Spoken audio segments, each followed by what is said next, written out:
enorme poder estar esta noche compartiendo con ustedes acerca del movimiento de Lausana. Voy a intentar ser breve, simplemente contar un poquito de cómo surge este movimiento para poder ponerlos en contexto para lo que después van a escuchar en el resto de la charla. Este movimiento surge de la mano del evangelista Billy Graham, cuando él empieza a predicar en otros países, digamos de manera internacional, se desarrolla en él, por así decirlo, una pasión por poder unir a los cristianos evangélicos en una tarea en común, que era la evangelización de todo el mundo. Entonces, en la década del 70, él percibe la necesidad, por así decirlo, de poder hacer un congreso internacional a nivel mundial de evangelización, porque bueno, la sociedad en ese momento estaba cambiando, estaba muy agitada en cuanto a lo político, lo económico, lo intelectual, lo religioso, y entiende que la Iglesia tenía que comprender estas nuevas ideas y estos nuevos valores que estaban surgiendo en el mundo, ¿no? En la sociedad. Entonces, fue así que en el año 1974 se organizó el primer congreso de evangelización mundial, el primer Congreso Internacional de Evangelización Mundial, que fue en la ciudad de Lausana, Suiza. Por eso es que ahí el nombre lleva, el movimiento lleva su nombre, perdón, es Movimiento de Lausana, justamente porque fue en Lausana donde se dio este primer congreso. Fue un congreso muy importante, fueron más de 2.400 personas. Ahí surge lo que después van a estar contando, el Pacto de Lausana, que fue un escrito muy, muy importante, presidido por John Stott, y que bueno, fue y es para la Iglesia moderna muy significativo.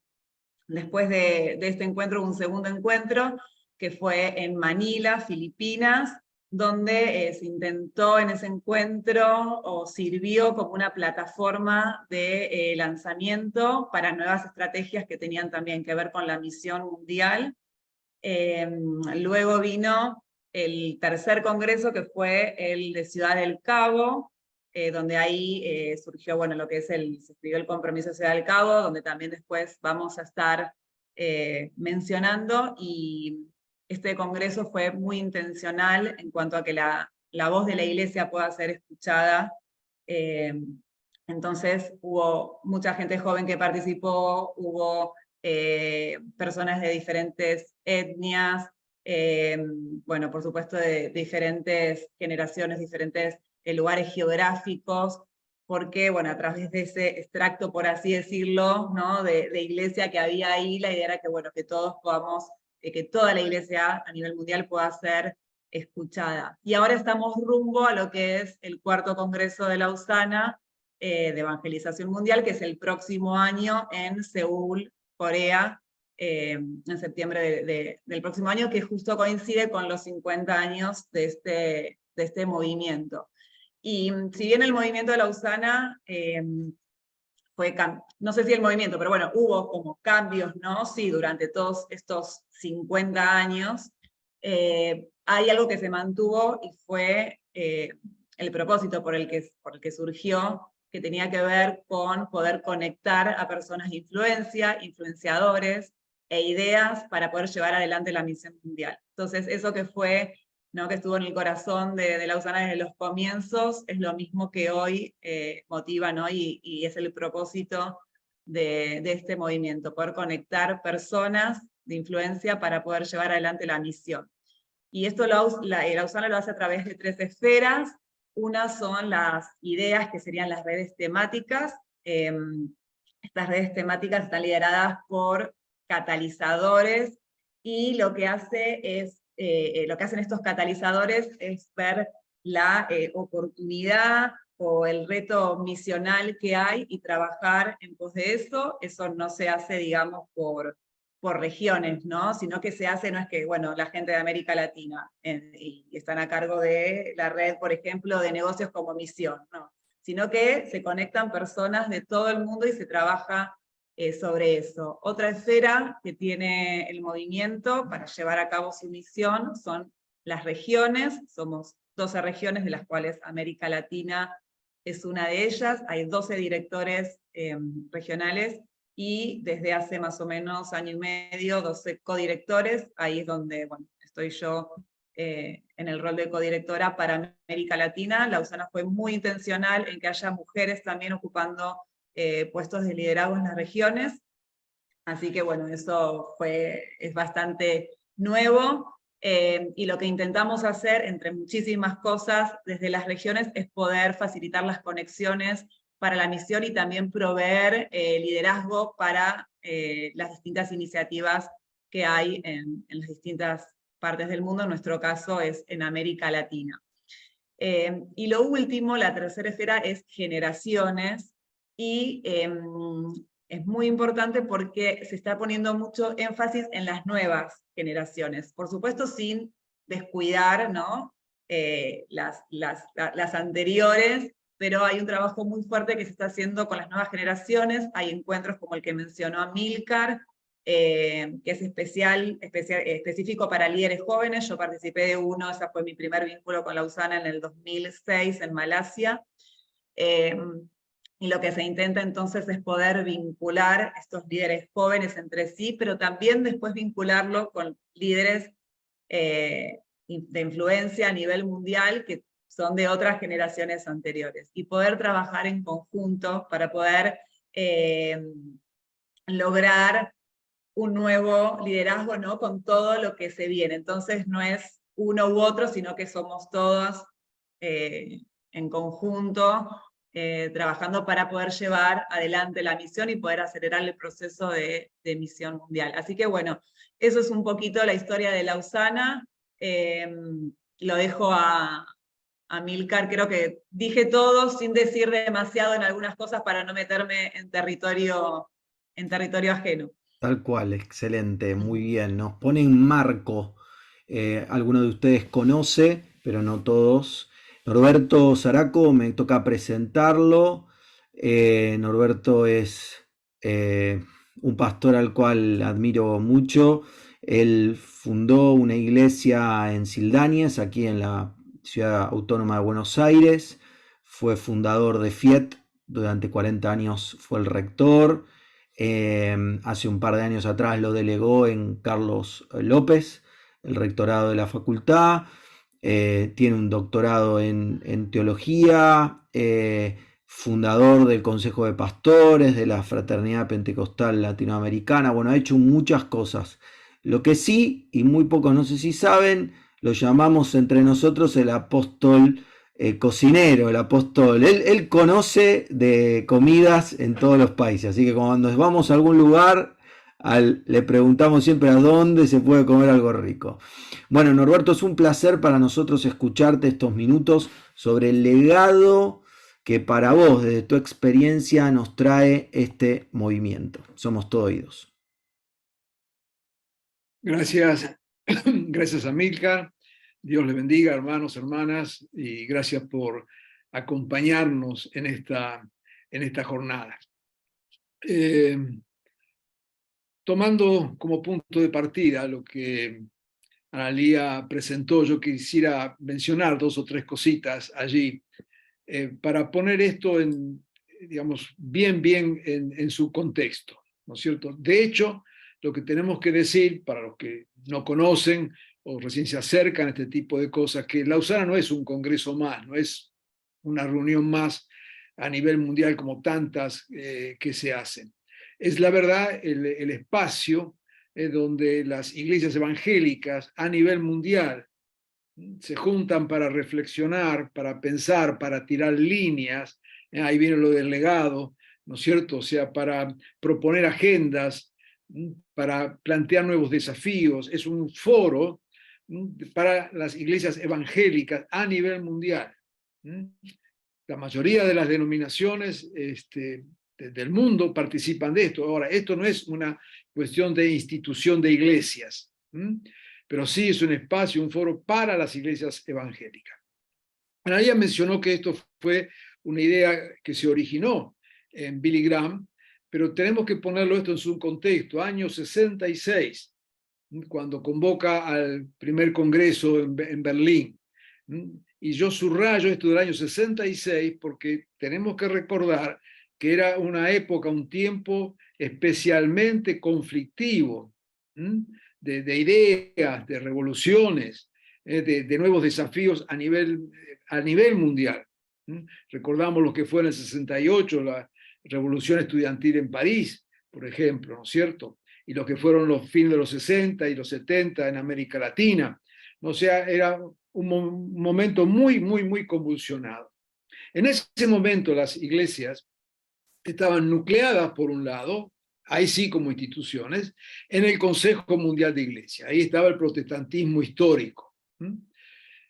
Desde allí se planteaban varios desafíos y también algunas ideas como que allí donde había una presencia cristiana de alguna manera, se consideraba que ya el cristianismo había llegado a ese lugar y no había nada más que hacer. Pues bien, desde el lado evangélico, esto se transformó en una preocupación, ¿no es cierto?, de decir, bueno, no es tan así, tenemos que acá que repensar la misión y pensar la misión en este contexto tan conflictivo, en este contexto tan difícil, ¿no es cierto?, porque a la vez necesitamos llevar las buenas nuevas del reino. Así que en ese contexto, frente a esos desafíos, se convoca allí en Berlín no recuerdo bien, algo de 1000 y algo de personas, líderes del mundo, y se decide, se piensa en entonces hacer ya un evento mundial más grande donde pudiera intervenir la mayoría de los países, ¿no es cierto? Y se hizo con, creo que eran algo de 2700 delegados. Pero es muy importante entender este contexto, que es un contexto social difícil, es un contexto misionológico difícil. De hecho, las misiones estaban en cierto declive porque en ese momento la mayoría de los misioneros salían de Estados Unidos. Toda la imagen norteamericana. Y en un mundo, llámese Europa, llámese especialmente América Latina, ¿no es cierto?, con toda la cuestión revolucionaria. Recordemos, 1959 Cuba, ¿no es cierto? O sea, estamos en medio de todo eso. Entonces era muy difícil la cuestión misionera. Tal es así que se estaba planteando lo que se llamaba que los misioneros se quedaran un poquito en casa, guardar los misioneros porque no era el tiempo más apropiado para la misión. Así que estos eran los desafíos, este era ese momento. En ese contexto es que se convoca a Lausana en el 74. ¿No es cierto? Y de allí surgen, yo para abreviar, ¿no es cierto?, surge un documento final que es el llamado Pacto de Lausana. Pero no solamente es importante el documento final, sino también lo que pasó allí durante el Congreso por las conferencias que se dieron, algunas muy destacadas. Yo quiero solamente nombrar, mencionar por qué hace a la importancia. Por un lado estaba el hecho de producir un documento que reflejara esa diversidad, esos desafíos. En aquel contexto de Lausana fue muy importante la conferencia de Ralph Winter, que plantea el tema de los grupos no alcanzados. Justo en el contexto donde se está hablando de la moratoria de los misioneros, esto de que vamos a hacer un paréntesis, que se quede un ratito en casa, porque no es el mejor tiempo para hacer misión. Entonces, ahí Ralph Winter plantea este desafío de los grupos no alcanzados. Y luego la participación desde América Latina, muy en especial de Samuel Escobar, hoy allí residiendo en España, digamos, en su última etapa, y René Padilla, ¿no es cierto? Ambos tuvieron una influencia muy, muy, muy importante allí en Lausana. Yo voy a leer un párrafo del pacto de Lausana. Porque he aquí, y ahí voy, hay tres elementos que para mí son los fundamentales, los más importantes, que salen de este evento de Lausana. Evento que, como ya dijo Analía, no voy a entrar en eso, se ha ido multiplicando, creciendo, haciendo hasta el día de hoy de diferentes maneras, y les aconsejo, les recomiendo, les sugiero, ustedes que son líderes evangélicos, simplemente buscar allí en internet, Lausana.org, etcétera, etcétera, y ahí van a tener todos los documentos. Por favor, léanlo. Si usted es evangélico, tiene que leerlos. Salen allí tres líneas de fuerza. Una es el pacto mismo.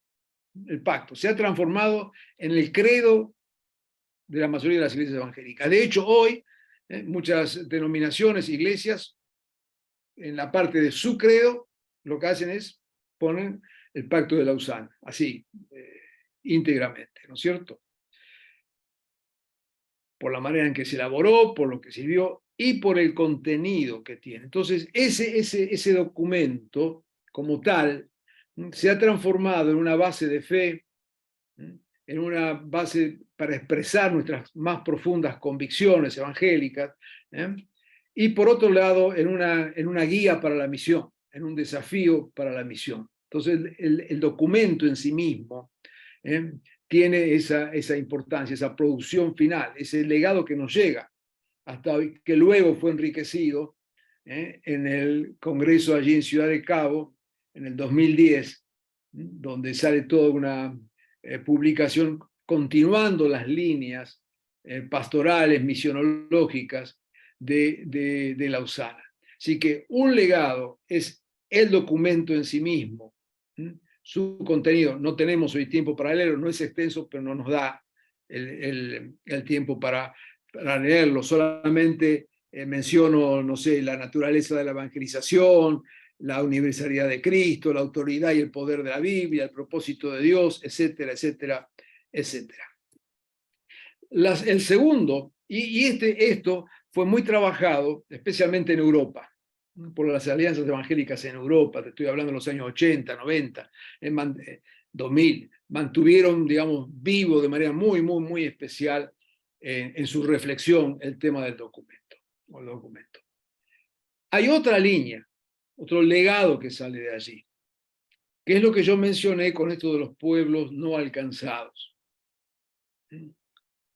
Esto renovó totalmente la misión. Con esta idea, Louis Bush crea aquello de la ventana 1040, que era esa ventana en el mundo donde estaba la mayoría de los pueblos no alcanzados. De hecho, así como digo que en las primeras décadas en Europa fue donde más se trabajó, y uso la palabra trabajó el documento, porque el documento se usó en todos lados profusamente, y muy especialmente también en América Latina. Pero digamos como que inclusive la Alianza Evangélica Mundial, su apartado de teología, trabajó mucho sobre el documento. La parte de los grupos no alcanzados, y no es una sorpresa en esta, pegó más en Estados Unidos, ¿no es cierto? Por la cuestión pragmática. Esto de la ventana 1040, aunque Louis Bush, a pesar de vivir en Estados Unidos y a pesar de su apellido, es argentino,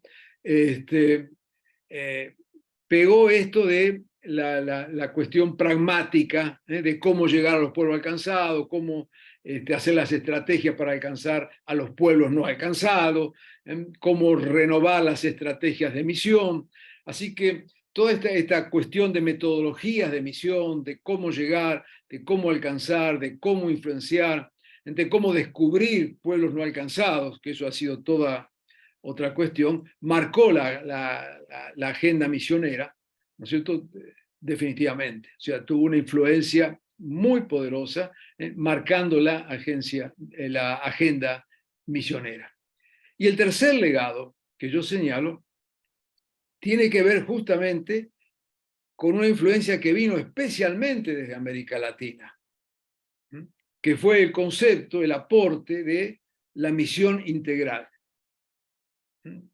Esto de la misión integral, de hecho, fue planteado por Escobar y Padilla allí en Lausana, pero después fue apropiado de una manera muy, muy intensa aquí en el contexto de América Latina.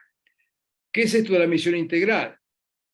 Es esto de no ver la misión como algo solamente a lo espiritual, sino ver al ser humano como algo integral, que entonces nuestra misión debe llegar a la integralidad del ser humano en toda su dimensión. Yo voy a leer en el Pacto de Lausana, porque me interesa subrayarlo. Fíjense que estamos hablando del año 1974, 50 años atrás.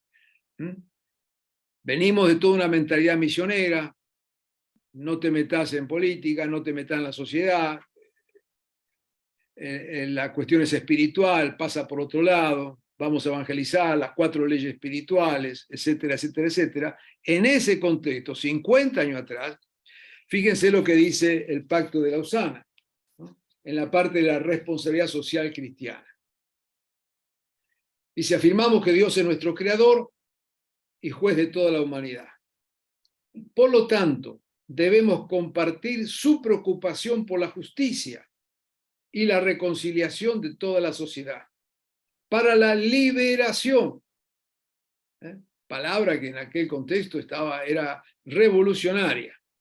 Los que somos de acá de Argentina tenemos que recordar que en época de la dictadura, los que son de afuera, años 76 al 83, estaba prohibido usar la palabra liberación, porque daba sospecha de cuestiones revolucionarias. Tal es así que ciertos pentecostales tuvieron problemas en su campaña cuando anunciaban reuniones de evangelización y liberación. Claro, ellos estaban hablando de liberación de los demonios.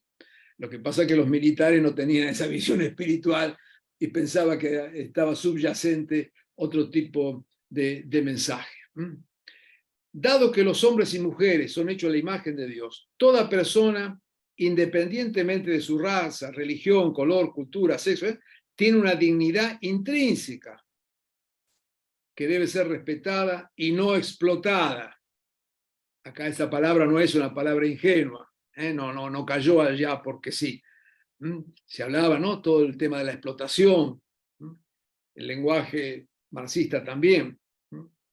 Por eso expresamos nuestra contrición por nuestra negligencia, como por haber considerado a la evangelización y la participación social como algo excluyentes una de las otras.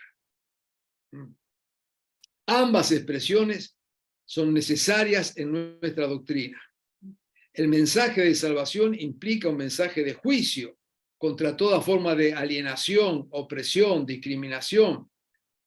No tenemos que temer denunciar el mal y la injusticia donde quiera que exista.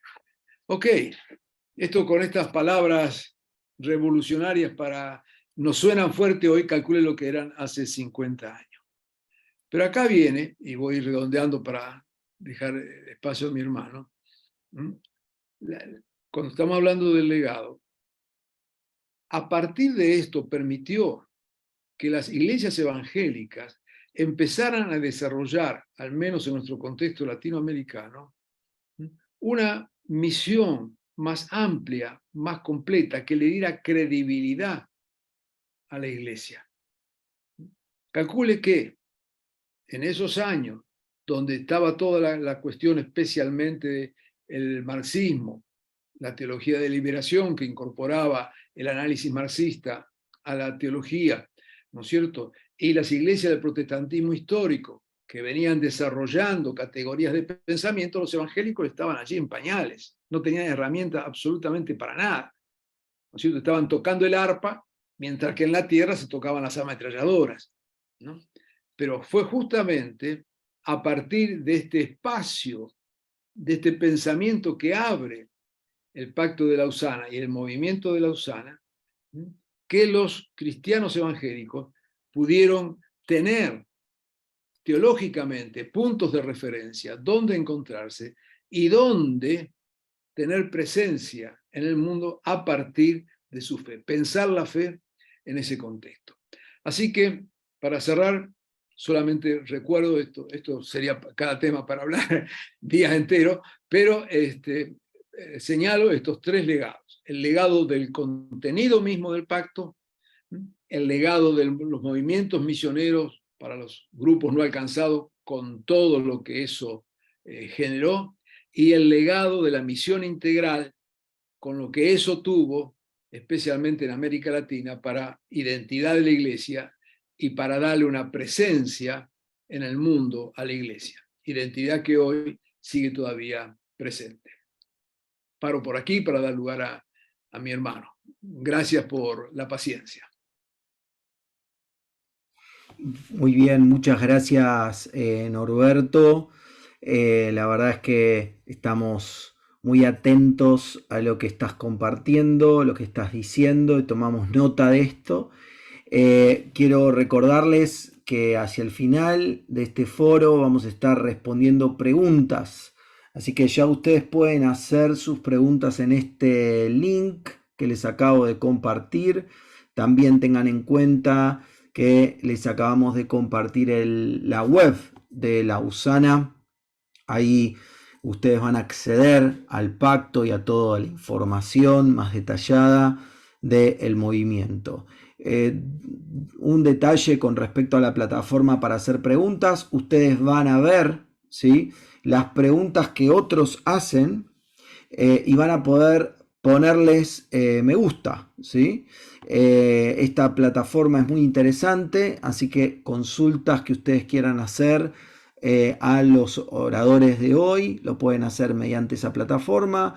Incluso pueden ver lo que otros participantes preguntan, entonces nos ahorramos la pregunta y vamos a organizar por jerarquía, es decir, en función de la cantidad de me gustas que tengan la pregunta. Por ahora un participante hizo una consulta y de a poquito seguramente van a ir llegando en el transcurso del foro. Quiero recordarles nuestras vías de comunicación, ¿sí? Tenemos una de las vías de comunicación que tiene Ignovo, es el Instagram, ¿sí? Instagram.com/centroignovo. Allí nosotros vamos subiendo toda la información, ¿sí?, que de los cursos, de las actividades, de los flyers, información, algunos cortes de los cursos, de las charlas y demás. Y también tenemos nuestro website. Nuestro website cuenta un poquito la historia y las últimas actividades con el acceso para inscribirte. Por ejemplo, esta es la próxima charla gratuita sobre informe acerca de suicidios en Argentina. Presidencia de la Nación presentó 2 informes, entonces vamos a estar dando esta charla con el médico legista del equipo y ustedes pueden hacer acceso allí y ven acá el resto de las capacitaciones y las charlas. Y si ustedes quieren recibir información de Ignovo, bajan un poquito y aquí ustedes tienen que apretar quiero y se suman al canal de Telegram. En el canal de Telegram nosotros vamos subiendo información, vamos subiendo a la web, subimos al Instagram y también, por supuesto, mandamos por WhatsApp, pero no queremos ser invasivos. Esta es una plataforma muy interesante de mensajería, hay un canal abierto, ustedes ponen quiero aquí y van a acceder a este canal donde vamos subiendo información sobre Ignovo. Jaume Llenas, tuvimos una reunión fallida, Jaume, en Indonesia, así que espero que en Corea se nos dé. Jaume es obrero de los grupos bíblicos de graduados, coordinador del movimiento de la USANA en España, presidente de la Fundación Pontea, plantador de iglesias en Barcelona. Ha sido durante largo tiempo secretario general de la Alianza Evangélica Española y también se dedica a la formación teológica. Jaume, es un placer para nosotros contar con tu participación hoy y te agradecemos nuevamente por el esfuerzo. Son la 1 de la mañana, así que muchas gracias, somos todos oídos. Sí, muchas gracias por recibirme entre vosotros. La verdad es que me hubiera quedado tiempo escuchando a Norberto. Es un pozo de conocimiento y aprendí cosas que realmente no sabía y él pues iluminó partes. Yo quisiera, en un tiempo muy reducido, pero sí iluminar alguna otra y en alguna coincidiremos con Norberto en el énfasis que él hizo. poner la Osana en el contexto, pero voy a ir un poquito más para atrás. Voy a ir al final del siglo XIX. La Iglesia en problemas, la Iglesia a través de lo que fue el liberalismo teológico. El liberalismo teológico rompe la columna vertebral de la Iglesia, porque la Iglesia está constituida sobre el relato de las Escrituras, sobre las propias Escrituras. Al perder la confianza en la Escritura, la Iglesia se debilita, y como consecuencia de la debilidad de la Iglesia, de lo que tendría que frenar el mal, lo que sucede es que el mal se expande. ¿En qué manera se expande el mal? Una manera que es muy visible, en la que el mal se expande, es en las dos guerras mundiales que vienen, sobre todo en el terreno de Europa, pero también en África, en Asia, dos guerras mundiales de millones de muertos, exterminio de judíos. Claro, la Iglesia, después de la Segunda Guerra Mundial, la Iglesia hace un planteamiento. La Iglesia ha pasado por el liberalismo, ha pasado luchando ahí por sobrevivir con el relato de las Escrituras, pero de alguna manera la conclusión a la que llega la Iglesia en este momento es: no ha servido para nada. 2000 años de influencia del cristianismo. Pensad que la influencia del cristianismo en Europa, que es el lugar en donde tiene más papel lo que son las dos guerras mundiales, es devastador. Y decir, 1700 años de cristianismo en Europa y no han servido para nada. Esta es la conclusión que de alguna manera llega la Iglesia después de esas dos guerras mundiales, ¿no? ¿Para qué? ¿Para qué intervenir en la sociedad? Y de alguna manera se produce que la Iglesia se retira de la sociedad. Mirad lo que esto es muy importante, porque esto nos da una lectura de lo que está pasando hoy en día, especialmente en el mundo occidental. La Iglesia se retira de la sociedad. La Iglesia abandona la sociedad porque dice: esto no sirve para nada. Lo único que tenemos que hacer como Iglesia es, desde arriba de nuestras torres de marfil, gritarle a la gente que entre en el arca de la salvación. Es decir, proclamación del Evangelio, pura proclamación del Evangelio, porque la acción social de la Iglesia, 1700 años de influencia en Europa, no han servido para nada, solo para producir la brutalidad que ha ocurrido después de la Primera y de la Segunda Guerra Mundial. En ese contexto es en el que va a aparecer la Osana. La Osana va a aparecer no solo en el contexto de 1968, hay muchas cosas ahí. La Osana tiene dos almas: tiene el alma de lo que es los evangelistas prácticos, representados por Billy Graham, y también el alma de los teólogos que están reflexionando, los misiólogos que comienzan a hacer reflexión sobre la misión, representados en John Stott. Y esas dos almas van a confluir pasos muy importantes que se dieron en ese momento. Hasta ese momento, el movimiento pentecostal había sido un movimiento paralelo al movimiento evangélico. El movimiento pentecostal nace en 1905, calle Azusa, Los Ángeles, ¿no? Pues fijaos que incluso hoy en día, en varias estadísticas que se hace sobre religión, se dice evangélicos tanto, pentecostales tanto. Y Billy Graham tuvo la sensibilidad, tuvo la dirección del Espíritu de incluir el movimiento pentecostal dentro de lo que es el movimiento evangélico, y decir: somos un movimiento, estamos predicando el mismo evangelio, no tiene sentido el hecho de continuar como un cuerpo al lado del otro, sino tenemos que ser el mismo cuerpo, somos la Iglesia del Señor. Claro, esa visión es genial. Y entonces de ahí sale, de ese esfuerzo conjunto, ese esfuerzo colaborativo, muy importante, de ahí sale la Osana. En ese contexto en el que todo lo que tuviera que ver con lo físico, lo explicaba muy bien Norberto, ¿no? Todo lo que tuviera que ver con lo material queda desacreditado. 2000 años de acción social de los evangélicos no han servido de nada. Os lo decía antes, nosotros nos fuimos de la sociedad, nos apartamos de la sociedad, y la consecuencia es que la sociedad se apartó de nosotros. Fijaos lo que está ocurriendo hoy en el mundo occidental: el abandono masivo de la sociedad de la Iglesia. Millones de personas saliendo de las iglesias. Lo que Estados Unidos se están preguntando en este momento: ¿por qué ese de-churching, ¿no? Ese salir de las iglesias masivo? Bien, esto es la consecuencia de que nosotros primero, como consecuencia de la Primera y Segunda Guerra Mundial, nosotros nos apartamos de la sociedad y la sociedad se apartó de nosotros. De alguna manera se produce una espiritualización de la doctrina. Nosotros comenzamos a reinterpretar nuestras escrituras, no las seguimos interpretando igual. Cada vez que leemos pobreza, decimos, estos son pobres espirituales, no pobres físicamente, no pobres económicamente, no. Los oprimidos son los oprimidos por el pecado, pero el pecado individual, no el pecado colectivo, no el pecado estructural.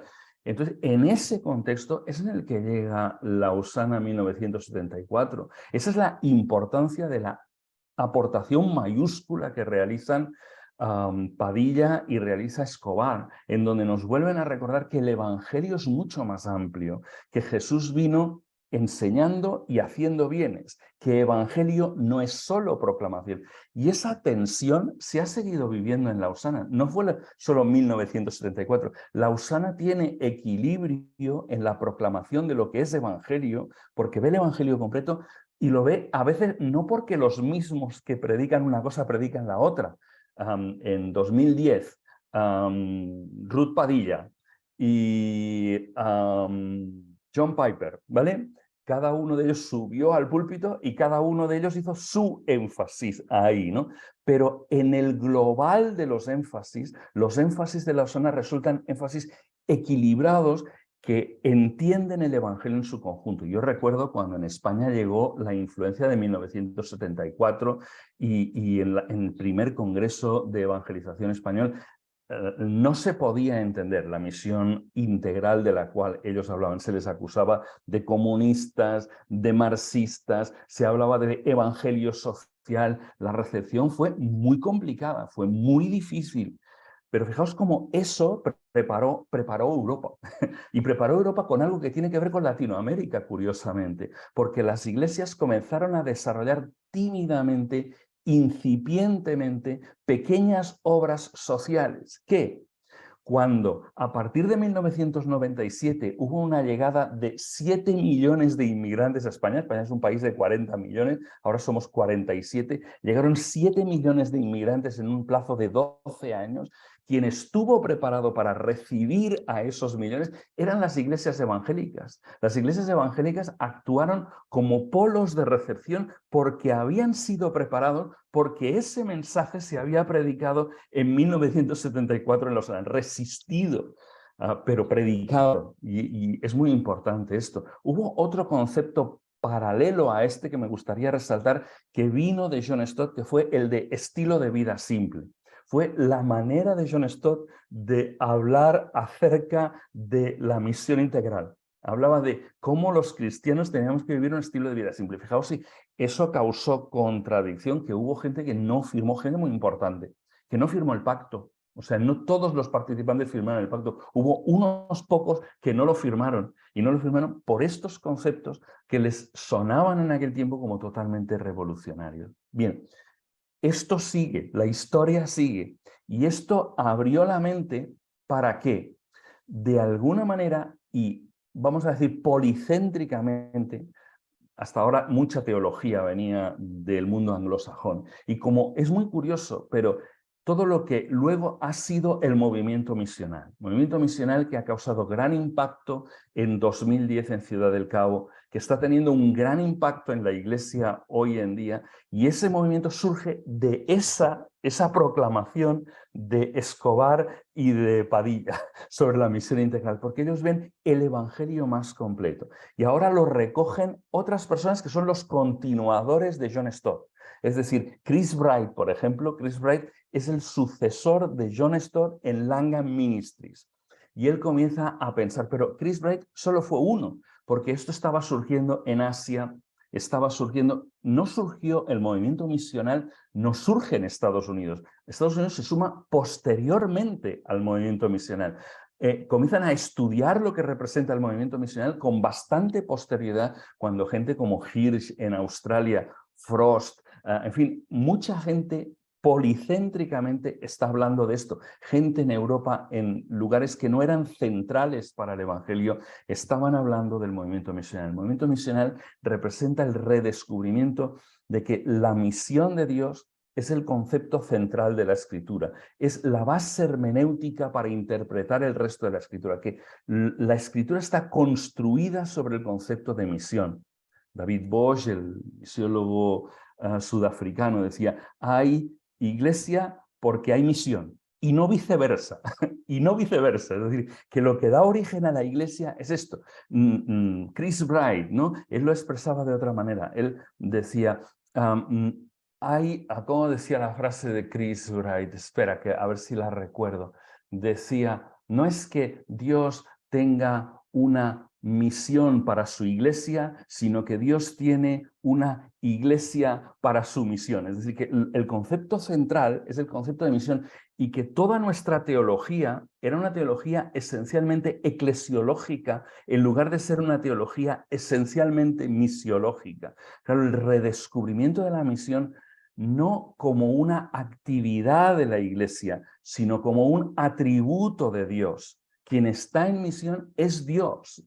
Y Dios nos incluye a nosotros, nos deja participar en lo que es en un atributo propio, que es el atributo de misión. Jesús es el misionero de Dios, el gran misionero de Dios, ¿no? Y de alguna manera esa teología está revolucionando, está cambiando la perspectiva de la iglesia, el porqué y el para qué de la iglesia está cambiando. De alguna manera está representando algo tan profundo como lo fue la reforma del siglo XVI. Mira, la reforma del siglo XVI hizo algo muy importante, que es devolverle la Biblia a la iglesia, devolverle las escrituras y ponerlas otra vez en el centro. Pero la reforma del siglo XVI solo enunció un principio muy importante, que es el principio del sacerdocio universal de todos los cristianos, pero no devolvió el ministerio a la iglesia.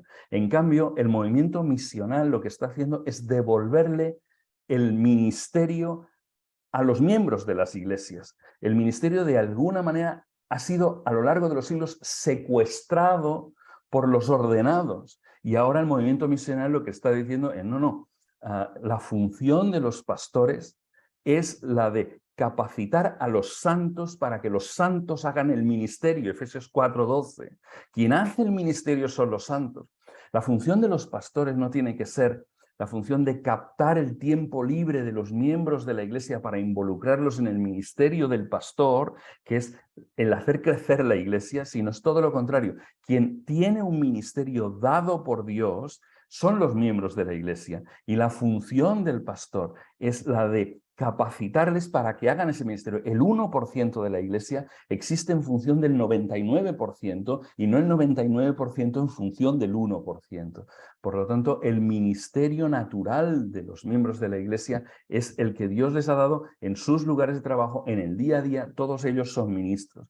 La función, la visión misional de la iglesia, lo que nos está diciendo en este momento es esto, es decir, que lo que Jesús vino a hacer en 1 Juan 3:8 dice que para esto vino el Hijo de Dios, para destruir las obras del diablo. Y esto es una de las funciones principales. La función misional es no solo la predicación, sino la función de destruir obras del diablo, de destruir todo aquello que el pecado rompió. Y ahora nosotros estamos en la misma función que trajo el Hijo de Dios a este mundo. El Hijo de Dios, cuando estuvo entre nosotros, Juan 17:18, Juan 20:21, como el Padre me ha enviado, así también yo os envío. Qué curioso que John Stott dio los estudios bíblicos de Lausana 1974. Y es muy curioso porque predicó sobre cada una de las grandes comisiones en cada uno de los evangelios. La gente pensó, bueno, mañana toca Juan, ¿qué va a predicar? ¿Qué va a predicar John Stott? Y John Stott predicó precisamente Juan 20:21. Como el Padre me envió, así también yo os envío. Todos nosotros somos enviados, todo el pueblo de Dios son misioneros, cada uno de ellos es un misionero. ¿Y es un misionero a qué? A hacer lo mismo que hizo Jesús, con la autoridad de Jesús, con el mismo poder de Jesús, con la misma función de Jesús. Jesús vino para destruir obras del diablo y nosotros somos enviados a destruirlas ¿cómo?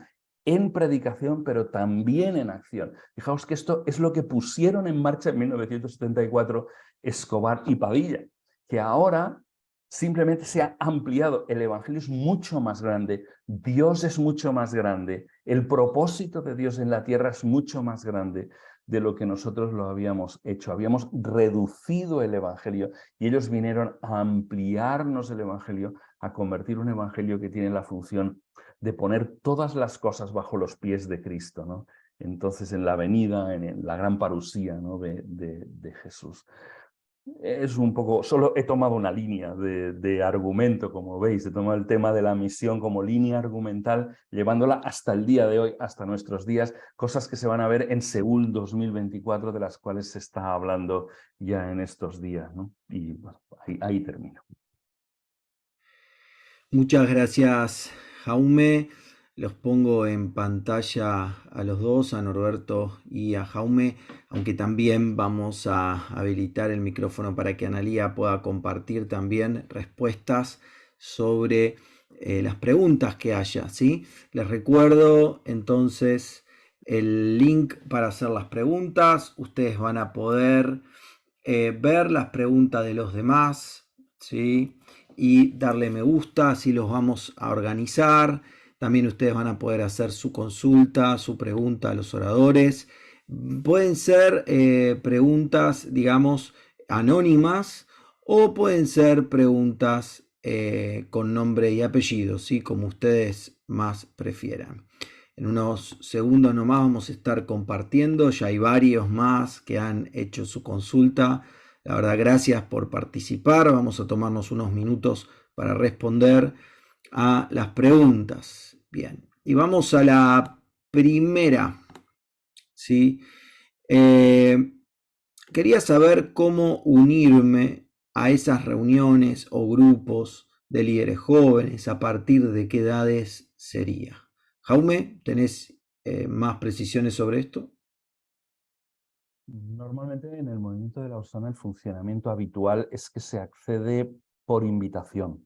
Entonces hay equipos en cada país, el comité nacional de cada país que formula su lista y entonces el movimiento se extiende desde los influenciadores, que es la clave del movimiento, que son los que acuden personalmente, al resto del pueblo de Dios. Por ejemplo, en España tenemos una lista, nosotros no trabajamos con toda la iglesia en España, trabajamos con 300 influenciadores, 350 influenciadores, que son los que luego traspasan el mensaje a todas partes. Por ejemplo, hay personas conocidas, igual como Itiel Arroyo, como Alex San Pedro, ellos son influenciadores del movimiento de Lausana en el tema juvenil y entonces ellos expanden. Por lo tanto, la participación llegará a tu iglesia. Esa es la idea. La participación acaba llegando a las iglesias, pero acaba llegando vía los influenciadores. Bien. Norberto, ¿quisieras decir algo? Analía. No, afirmando lo que dice Jaume,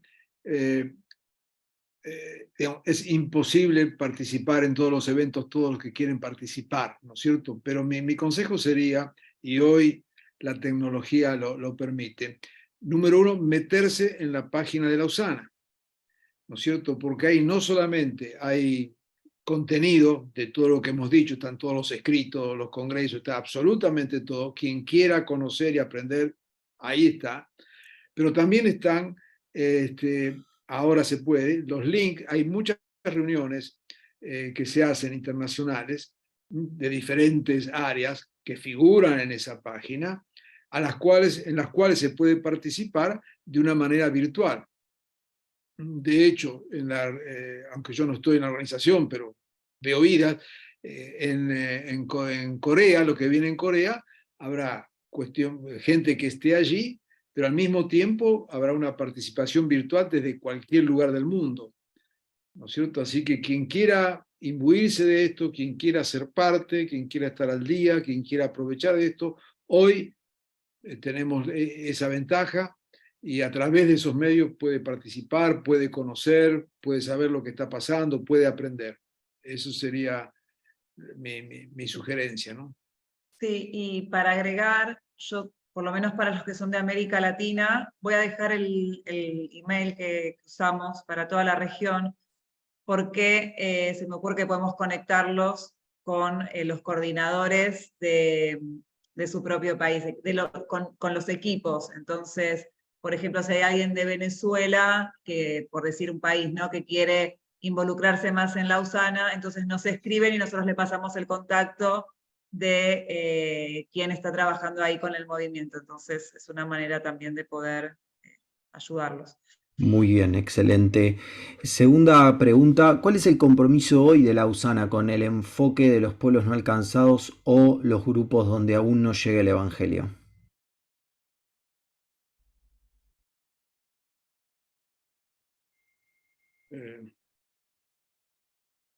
Como decía Jaume, el tema de la misión es central en Lausana. Así que todo lo que hace gira alrededor de eso. Y de hecho, desde Lausana es que se producen documentos, reflexiones, encuentros en distintas partes del mundo que tienen ese énfasis misionero y esos ojos abiertos a lo que significa desarrollar la misión de Dios hoy en nuestro mundo. Así que Lausana, el aporte es muy, muy importante. Yo les invito otra vez a ir a la página y leer el documento de Ciudad del Cabo. En Ciudad del Cabo se mete en los temas bien contextuales, bien contextuales. Es un documento, inclusive tiene preguntas y demás, que por ejemplo sería un muy buen material de estudio en cualquier congregación. Por ejemplo, proponerse en un año trabajar ese documento de Ciudad del Cabo. Y ahí hay una enorme riqueza para los desafíos para la misión. Jaume.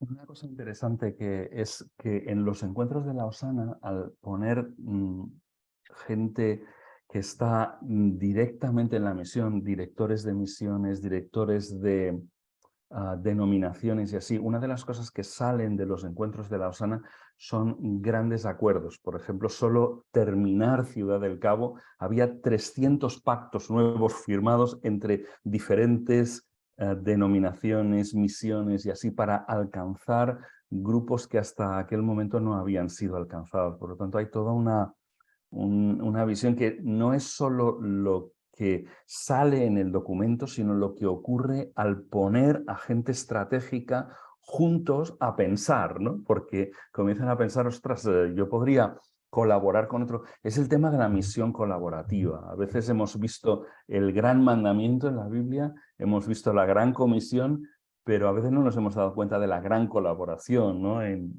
Juan capítulo 17. Entonces, el Señor quiere que hagamos la misión como uno. Cuando somos uno, las personas conocerán que el Padre envió al Hijo. Por lo tanto, esa misión en colaboración, cuando las cosas son el sueño de Dios, es demasiado grande para que lo hagas tú solo. Entonces, hay muchas cosas que ocurren porque el pueblo de Dios trabaja como pueblo de Dios. Trabajamos con una visión ya no de organización, sino con una visión de reino. Es algo más grande que nosotros, es el sueño de Dios, ¿no?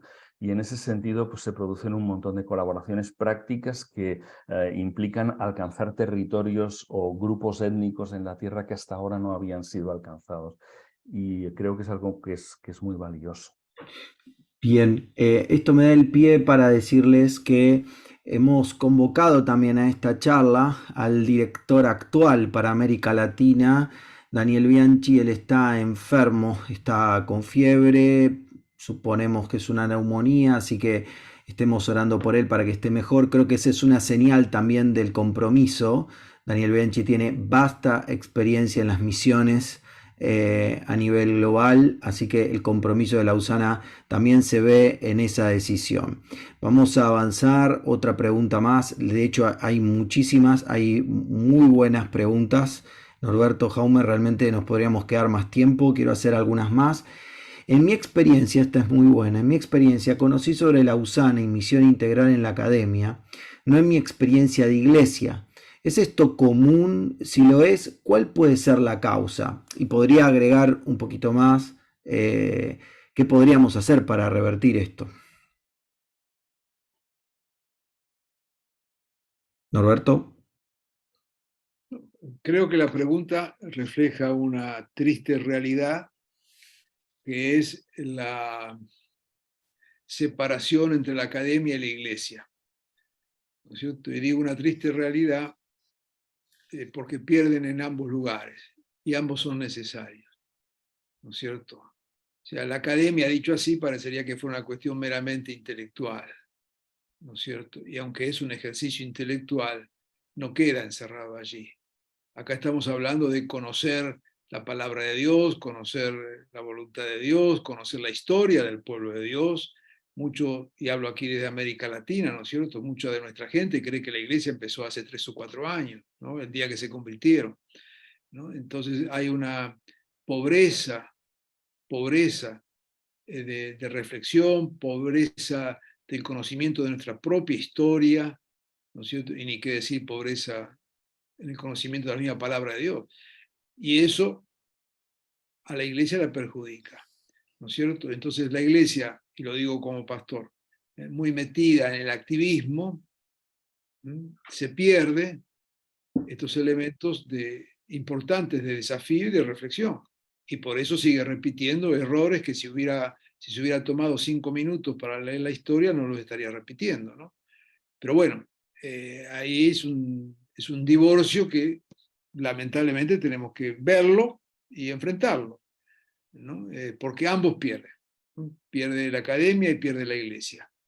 Así que nada, es un desafío abierto, ¿no? Pero esa realidad sí se da, claro. Sí. Jaume.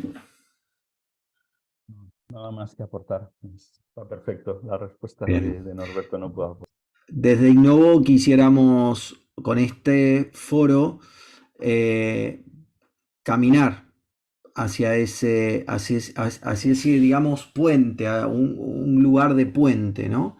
En mi recorrido por las iglesias, aquí en Argentina y en otros lugares, veo esa desconexión también y creo que tenemos que hacer algo en ese sentido. Bien, vamos a avanzar. Próxima pregunta. ¿Cómo está conectado el movimiento de Lausana con el de perspectivas que fundó el propio Dr. Ralph Winter presente en el Pacto de Lausana? ¿Tienen algo para decir?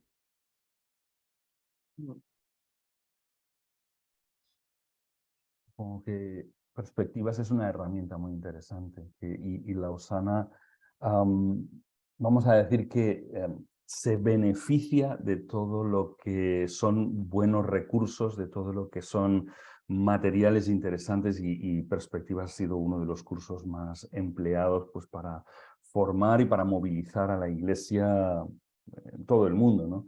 Entonces yo creo que vamos a decir que Lausana no apoya ninguna cosa concreta, pero se beneficia de todo lo que en el pueblo evangélico se produce de cara a fomentar las misiones. Esa es la reflexión que haría.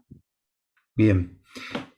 Próxima pregunta tiene que ver con Lausana 4, ¿sí? Y si les parece, con esa pregunta terminamos. En Lausana 4, ¿hay algún plan de revisar el pacto o es más una discusión de temas partiendo desde lo ya establecido en este y en el compromiso del Cabo? No, según entiendo, en Lausana 4, vamos a decir que el pacto y luego el manifiesto de Manila, que siempre tiene que publicarse junto con el pacto de Lausana, eso quedó cerrado, no se revisa, está ahí, es un documento permanente. Luego ha salido el compromiso de Ciudad del Cabo. El compromiso de Ciudad del Cabo tiene 2 partes, una parte previa que estaba hecha antes de que se hiciera Ciudad del Cabo, estaba escrita antes, y luego hay toda una segunda parte que es la parte práctica, que es lo que se llama el llamamiento a la acción. El llamamiento a la acción tiene como 36 puntos diferentes, que es como una hoja de ruta para la Iglesia para los siguientes años. Entonces, Seúl 2024 se ha iniciado con todo un proceso de consulta global, consulta a diferentes niveles, en los diferentes lugares del mundo. Y entonces ahí se está detectando cuáles son las cuestiones que hay que hablar para propulsar a la Iglesia hacia la misión para los siguientes 10-15 años. Por lo tanto, aún no se sabe exactamente de qué se va a hablar porque se está en pleno proceso de consulta y están interviniendo generaciones diferentes, están interviniendo regiones diferentes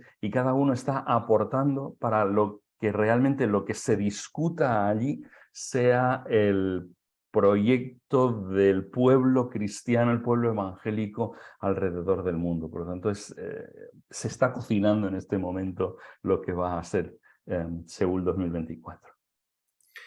Excelente. Bueno, muchísimas gracias a Norberto, muchísimas gracias a Jaume por participar. ¿Algo que quieran agregar? Norberto, Jaume, que se acaban de acordar, decir, me olvidé de decir esto, o está todo dicho.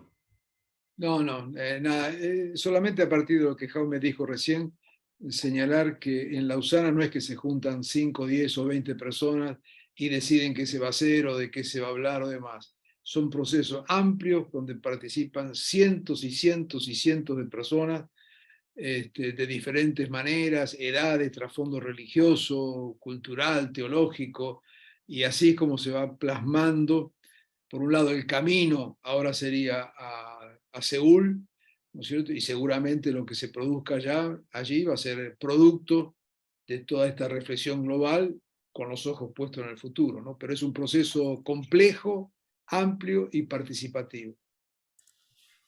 Jaume. Se escucha a todos los que están ahí, es decir, por ejemplo, en Ciudad del Cabo estábamos todos repartidos en mesas, lo que salía cada día de las preguntas de las mesas había que depositarlo y eso fue el material con el que luego se elaboró la segunda parte del compromiso de Ciudad del Cabo, el llamado a la acción. Entonces, las personas que hay ahí, pero también la escucha previa a todos los que no van a poder. Ahí solo va a poder estar 5.000 personas, pero el pueblo evangélico es muchísimo más grande y por lo tanto lo que se hace es todo ese proceso de recogida de inputs, que es en este momento lo que necesitamos pensar y hacer para terminar la misión mundial, para llegar hasta los sitios donde no hemos alcanzado.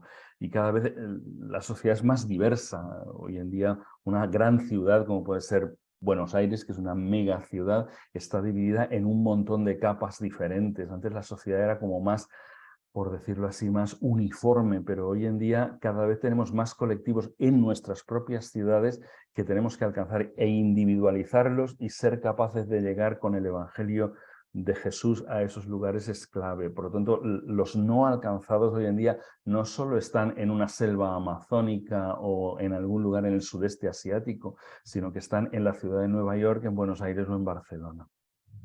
Excelente, Jaume. Muchísimas gracias, Norberto, Jaume, Analía. Vamos a terminar orando. Le voy a pedir al pastor Daniel Simoes que se prepare y antes de orar, ¿sí? Antes de orar, quiero recordarles nuestros canales de comunicación y la próxima actividad de el Ignovo, ¿sí? La próxima actividad que nosotros tenemos es el curso sobre discapacidad, herramientas para la pastoral de la inclusión. Inicia el 9 de agosto. Vamos a tener una pareja pastoral que va a contar su testimonio y también va a compartir sobre la pastoral de discapacidad, muy interesante, una mirada muy interesante sobre el tema.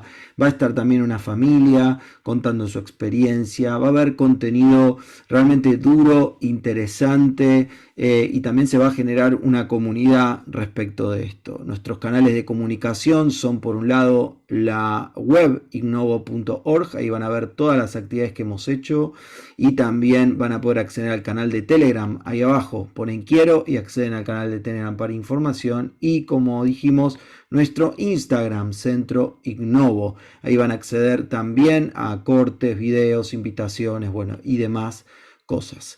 Desde ya somos unos privilegiados de haber escuchado este contenido, de haber participado. Es una bendición para mí tenerlos a cada uno de ustedes. Y queríamos terminar orando. Daniel, ¿estás preparado? ¿Estás ok para orar? Cómo no, muchas gracias. Vamos a orar. Señor, te damos tantas gracias por ser parte de tu pueblo, aquí desde América Latina. Gracias, Señor, por todo lo que tú estás haciendo a través del movimiento de Lausana. Gracias por las cuestiones que se abrieron a partir de todo este movimiento para tu pueblo. Señor, te damos gracias por los expositores, gracias por Ignovo, por haber gestionado este foro, gracias por el interés que hay. Y Señor, queremos rogarte que tú nos sigas acompañando en este proceso, que bendigas todo lo que es a nivel mundial, la cuestión de la preparación allí en Seúl y que cada región pueda levantar una voz que ayude a tu pueblo a tener directivas para los años siguientes. Señor, te damos gracias, nos despedimos en el nombre de Jesús. Amén. Amén. Muchas gracias a todos, que Dios los bendiga, tengan una excelente noche. De nuevo, gracias Jaume por el esfuerzo, ya a las 2 de la mañana ya. Bueno, Norberto también gracias. Estamos en contacto, que Dios los bendiga.